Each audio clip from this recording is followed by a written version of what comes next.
when you and I would have a team, first day of practice, and we go, okay, everybody run out to your position.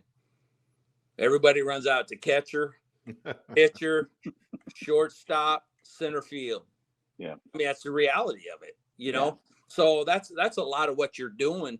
And all of a sudden, you got that shortstop, and you're like, no, Jimmy, you need to go over to third base. You're going to end up being 6'3" and 220 pounds and be you know what I mean? And center fielder, no, dude, you need to be a left fielder. You don't actually run as well or whatever. So going back to, the middle of the field, I mean, you obviously got to have a guy that can catch and throw and block and handle pitching. Whether you're 8 years old or you're 30 years old and in the big leagues, the mound is what matters. That's the beautiful thing about our game, is that mound matters, whether you're little Timmy or you're the big guy, in the MLB. I mean, the mound is where it's at. So there's a lot that goes, there's a majority of it that's going to go there. You're going to have a shortstop. You're going to, so we're talking the middle of the field, because your center fielder is, probably a leadoff guy, actually goes and gets the ball. Your shortstop, obviously great communicator, obviously can play, handle the ball. He's probably a 2-hole or 6-hole type guy. Catchers in the middle lineup, the big first baseman. I think I'm no different than a lot of other places. And again, taking this job, we have great opportunities on the backside of 11.7 with reciprocity with other state academics, things like that. And I think that's just still where baseball continues to go, is those academics are big, man. Like baseball players just aren't, those dumb little guys running around. I mean, nowadays, the higher you want to play, the smarter you need to be, whether it's going to be what money you get. I mean, we can give a guy, that 25 or 30%, and then whatever they get on the backside, I mean, they can still get like 75% from us. I mean, so those types of things are what's big. So it's got to be, but I mean, some of your best players, some of your best stories, Dave, and all your years of coaching is that walk on.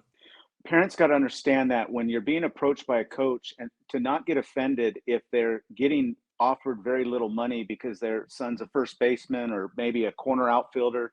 It's what we have in the bank. And I think it's safe to say that what you just explained is probably 7.5 to about 9%, or up to 9 scholarships is going to the positions you talked about: catching, shortstop, pitching, and center field. And there's not much left. So it's smaller portions, but I think they got to understand that as an organization, you're trying to be strong up the middle. I know. And sometimes, you're like, I'm sorry you're disappointed in me, but you got to be more disappointed in the NCAA. I mean, I'm like, sorry. I mean, it's just what we have right now. And people can call, what we have or what other people have, and you got like the funny money or whatever. I just call it the back end money, right? And we're fortunate to have some. So we do get really good kids. We do get really smart kids because they like what they're getting here. So, that's part of our recruiting a lot of times is, hey, this kid's good. You see him on video, like you guys said, that gets sent to us. They're at our camp, whatever, and you see him. Okay, obviously he catches your eye, the ability.